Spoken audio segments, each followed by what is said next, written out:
Here we go. Now we are going to learn about what do the people do. Kita akan belajar tentang the actions of people. Kegiatan, tindakan dari seseorang. Yuk kita mulai. Pastikan bahwa kita harus yakin, optimis. You can if you think you can. Kita akan mampu, kita akan bisa jika kita berpikir bahwa kita bisa. Jadi pikiran kita akan mempengaruhi bagaimana diri kita. Yuk kita mulai untuk berpositive thinking.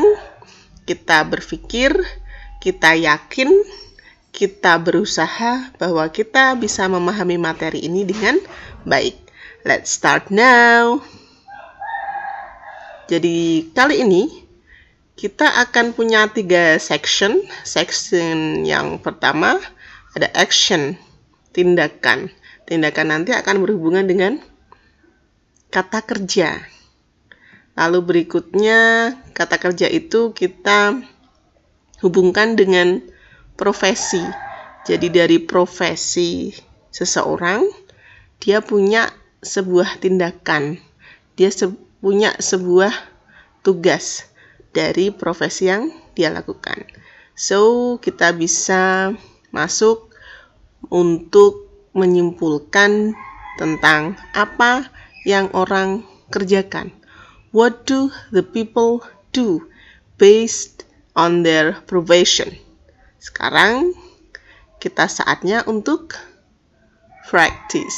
Yuk kita masuk pada section yang pertama tentang kata kerja. Kita lihat di sini ada seorang anak kecil, kira-kira dengan memegang kuas. Di sini ada cat. Tindakan apa yang dia lakukan sesuai dengan gambar ini? Apakah dia sedang menggambar, mengecat, atau menulis? Sesuai dengan gambar ini, dia sedang mengecat.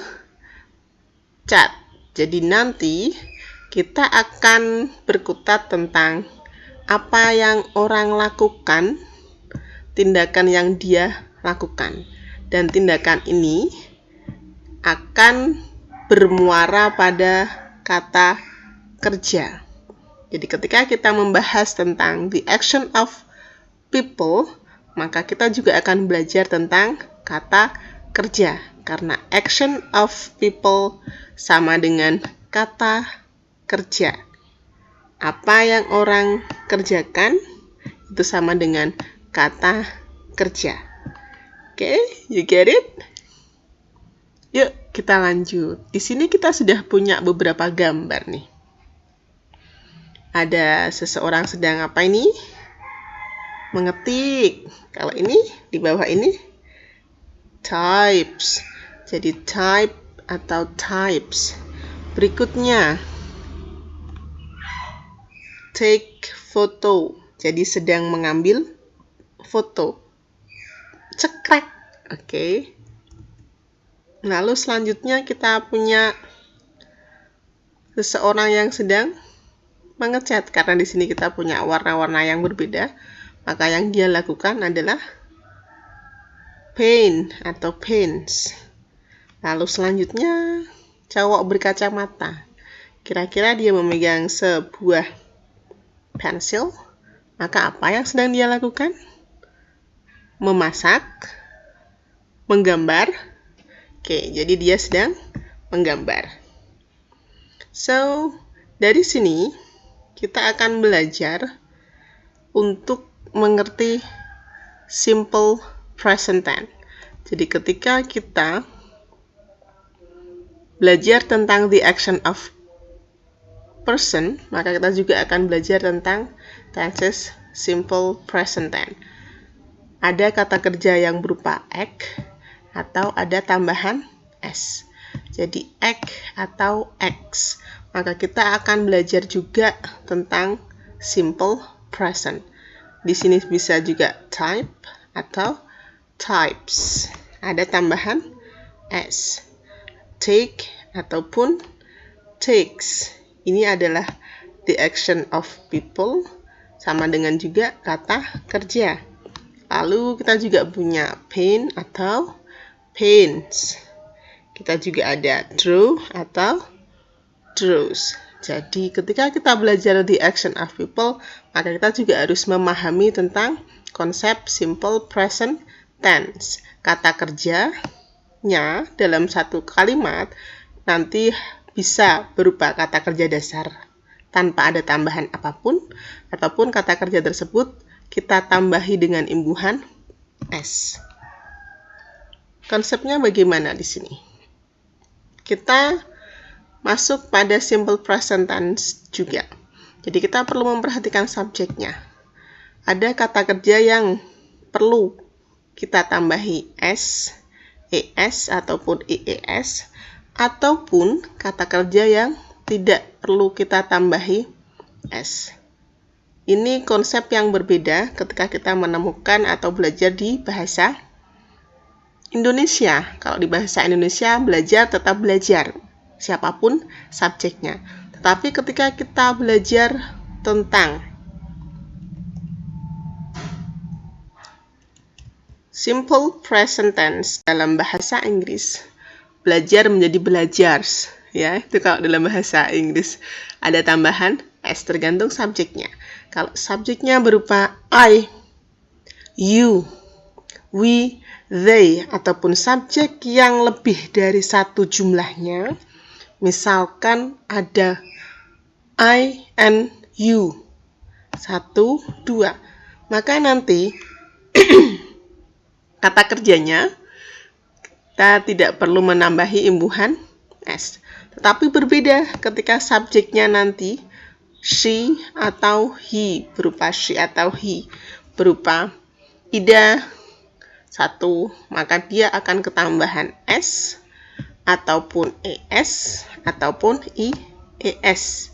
Nanti kita akan lihat perbedaan penggunaan imbuhan yang kita dapat ketika kita belajar tentang kata kerja. Tentunya di sini adalah kata kerja yang berpola simple present tense. Yuk kita fokus nih sekarang. Ketika subjeknya berupa I, maka kata kerjanya tetap I learn. I dan learn di sini. Mana yang merupakan kata kerja? Learn. Mana yang merupakan subjek? I. Ya. Jadi ketika subjeknya berupa I, maka kata kerjanya tetap tidak ada imbuhan apapun. Oke. Ketika kata kerjanya berupa learn, subjeknya I, tidak ada imbuhan. Sama juga ketika you, we, I, and you, maka siapapun subjeknya nanti akan berpengaruh pada kata kerja. Apakah nanti akan berimbuhan S ataupun ES, ataupun juga nanti bisa berupa IES. Ya, jadi di sini kita punya subjek yang berbeda. Subjek kita ganti menjadi Ani, lalu ada Andi, a student, dan the student. Jumlahnya berapa ini?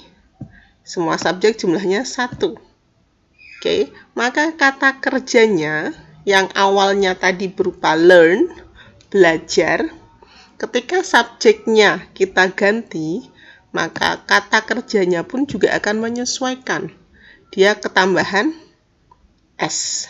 Jadi ini konsep yang perlu kita pahami ketika kita belajar tentang atau ingin mengungkapkan tindakan yang dilakukan seseorang, maka kita juga perlu memahami tentang pola atau tata kebahasaan dari kata kerja itu sendiri. Maka kita perlu menyesuaikan siapapun subjeknya, maka kata kerja pun juga harus menyesuaikan. Tambahan S ataupun tidak. Ya, selain itu, selain kita berfokus pada subjek, selanjutnya kita juga perlu memperhatikan tentang huruf terakhir pada kata kerja. Maksudnya bagaimana? Yuk kita lihat di sini. Di sini kita punya kata kerja berupa open. membuka. Di sini ya, huruf terakhir adalah N. Ketika huruf terakhir N, kata kerja pada open, maka nanti ketika subjeknya hanya berupa she atau he, maka nanti opennya bisa berubah atau bisa berimbuhan dengan S. Maka dia berusaha mempunyai dua bentuk. Selain open, dia juga bisa opens, akan ketambahan S. Tergantung subjeknya nanti siapa. Beda lagi ketika kita punya kata do. Huruf paling belakang adalah O. Maka nanti tidak hanya ketambahan S saja, ya, tetapi kita tambahi dengan ES. Sama juga ketika huruf paling belakang adalah H, kita tambahi ES. Bagaimana dengan ketika huruf terakhir adalah Y dan di sampingnya Y, di sini bukan kata atau huruf A, I, U, E, O, maka nanti Y hilang, kita rubah, kita gantikan menjadi I. Jadi selain ada imbuhan S, kata kerja juga akan berimbuhan ES ataupun IES, tergantung huruf terakhir pada suatu kata kerja. Oke, jadi kita perlu memperhatikan dua, selain subjek, juga huruf terakhir pada kata kerja. Contoh di sini, huruf terakhir adalah O, maka kita perlu menambahi ES. Oke, huruf terakhir Y, maka kita perlu mengganti Y menjadi I, lalu tambahi ES. Study menjadi studies. Wash, huruf terakhir adalah H, maka kita perlu mengganti atau merubah, kita tambahi dengan imbuhan ES. Jadi tergantung apakah huruf terakhir O atau Y atau H. Ketika subjeknya nanti jumlahnya hanya satu, maka ketika kamu ingin menentukan atau mengungkapkan apa yang subjek lakukan, maka jangan lupa untuk menambahi imbuhan ES, IES, ataupun S, tergantung subjek dan huruf terakhir. Oke, you get it? Oke, jadi setelah kita tahu tadi bentuknya, the action of person, sekarang what do the people do? Yuk kita kaitkan dengan profession. Jadi seseorang mempunyai profesi, maka kita perlu mengetahui apa yang mereka lakukan, tindakan apa yang mereka lakukan sesuai dengan profesi. Misalkan di sini ada Bapak Ibu guru. Tindakan yang dilakukan Bapak Ibu guru itu apa? Mengajar. Oke. Ketika di sini ada profesi seorang pilot. Apa tindakan yang dilakukan oleh seorang pilot? Mengendarai. Di sini ada seorang desainer. Apa yang tindakan yang dilakukan oleh seorang desainer? Dia sedang mendesain. Oke. Jadi ketika kita paham tentang the action of people, maka saatnya kita juga akan bisa menentukan apa yang mereka lakukan. Are you ready to get more? Yes. Di sini kita akan menemukan ada seorang guru. Tindakan yang dilakukan adalah teach, mengajar. Kata kerja teach, ketika subjeknya nanti hanya satu orang, maka nanti dia bisa mempunyai bentuk dengan ada tambahan atau imbuhan ES. Teach atau teaches. Aplikasinya dalam sebuah kalimat. Mrs. Ida is a teacher. Subjek di sini hanya satu. Penggantinya adalah she. She nanti akan bertemu atau kata kerjanya harus ketambahan S sesuai dengan huruf belakangnya. Kita cek dulu. Di sini huruf terakhir adalah H. Maka nanti ketika kita ingin menyebutkan tindakan dari Mrs. Ida yang profesinya adalah seorang guru, maka she teaches. Jadi kita sudah berhasil mengidentifikasi, kita berhasil menyusun, mengungkapkan tindakan seseorang sesuai dengan profesinya. She teaches. Oke, jadi kita berhasil bahwa menentukan tindakan yang dilakukan dari seorang guru adalah mengajar. Karena subjeknya satu, maka nanti perlu ketambahan S pada kata kerja tersebut. Karena huruf terakhirnya H, maka kita perlu memberikan imbuhan E dan S. Tidak hanya S saja, karena ini huruf terakhir H. Lanjut yuk. Di sini ada seorang desainer. Jadi the action, tindakan yang dilakukan oleh seorang desainer adalah mendesain. Maka kata kerjanya atau the action of people-nya is design. Jadi desain ini kata kerja. Dia bisa ditambahi S sesuai dengan subjeknya nanti. Tidak ada ES karena di sini huruf terakhir bukan O, bukan H, ataupun bukan Y. Aplikasinya dalam kalimat, Mrs. Anis is a designer. She designs. Jadi designs adalah the action of person dari seorang Bu Anis. Oke. Di sini kita punya lagi nih, ada seorang penjual. The action of people, tindakan yang dilakukan seorang penjual adalah menjual. Bahasa Inggrisnya sell. Dia nanti akan ketambahan S ketika subjeknya jumlahnya 1. Dia tidak berimbuhan I, E, S ataupun ES karena huruf terakhir paling belakang adalah bukan O, bukan H, ataupun bukan Y. Maka aplikasinya dalam kalimat, kita bisa memberikan keterangan the action of person dari seorang Mrs. Dea. Bu Dea adalah seorang penjual. Dia menjual. Mrs. Dea is a seller. She sells. Sells adalah the action of person dari seorang penjual. Udah ya? Oke, lanjut. Kita masuk untuk mengetahui tentang what do the people do. Yuk, kita berlatih yuk. Because practice makes perfect. Oke, sekarang kita bisa lihat. What does Mark do? Apa yang dilakukan Mark? Kita akan masuk untuk mengetahui the action of person dari seorang Mark. Apa yang dilakukan? Dia sedang mengetik. Type. Karena Mark subjeknya 1, maka dia akan ketambahan S. Bukan ES, bukan IES, karena huruf terakhir adalah E. Maka kita bisa menyimpulkan dan menjawab Mark types. Kita berhasil menentukan the action of person dari seorang Mark.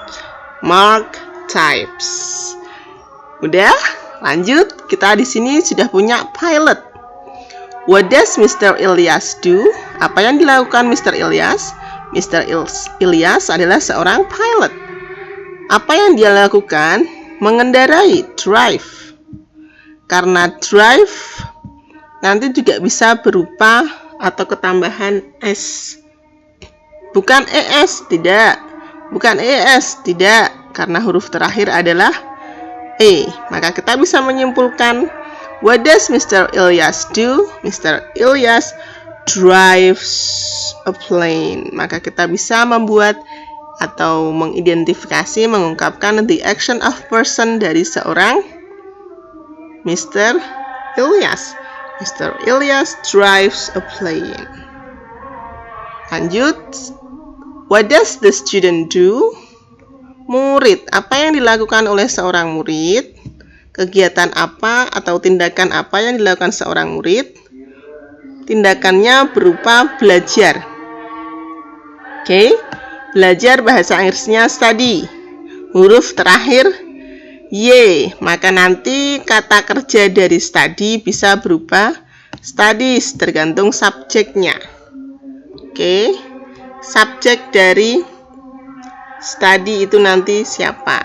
Huruf terakhir Y, maka imbuhannya tidak hanya S, tetapi Y berubah menjadi I, dan nanti kita punya imbuhan lagi ES, study berubah menjadi studies.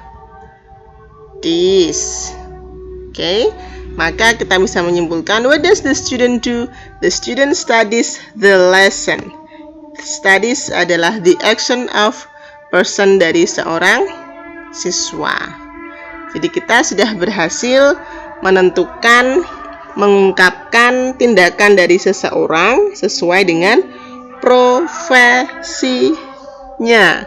Fokuskan pada kata kerjanya. Setelah itu kita juga harus memperhatikan bentuk tensesnya, karena di sini berupa simple present tense. Nanti kata kerjanya bisa kita tambahi S ataupun tidak, tergantung dari subjek yang kita gunakan di sini. Nanti kata kerja menyesuaikan. Oke, kita bisa membuat the action of person dengan mudah. Semangat selalu. What are you doing now? What do you do? Semangat ya.